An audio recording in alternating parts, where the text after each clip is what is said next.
আমি বললাম আমি ব্যর্থ। আল্লাহ বলেন বিশ্বাসীরা সফল হয়। আমি বললাম আমার জীবনে অনেক কষ্ট। আল্লাহ বলেন নিশ্চয়ই কষ্টের সাথে আছে স্বস্তি। আমি বললাম আমাকে কেউ সাহায্য করে না। আল্লাহ বলেন মুমিনদের সাহায্য করা আমার দায়িত্ব। আমি বললাম আমি দেখতে খুবই কুৎসিত। আল্লাহ বলেন আমি মানুষকে সৃষ্টি করেছি সুন্দরতম আকৃতিতে। আমি বললাম আমার কেউ নেই। আল্লাহ বলেন ভয় করো না, আমি তোমার সাথে আছি। আমি বললাম আমার পাপ অনেক বেশি। আল্লাহ বলেন আমি তওবাকারীদের ভালোবাসি।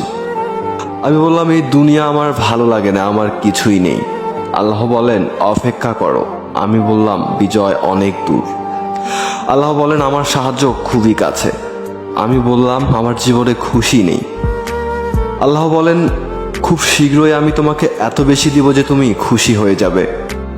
আমি বললাম আমি সবসময় হতাশ। আল্লাহ বলেন তোমরা নিরাশ হইও না।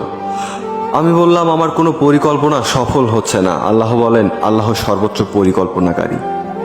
আমি বললাম আমার কেউ নেই। আল্লাহ বলেন যে ব্যক্তি আল্লাহর উপরে ভরসা করে তার জন্য আল্লাহই যথেষ্ট।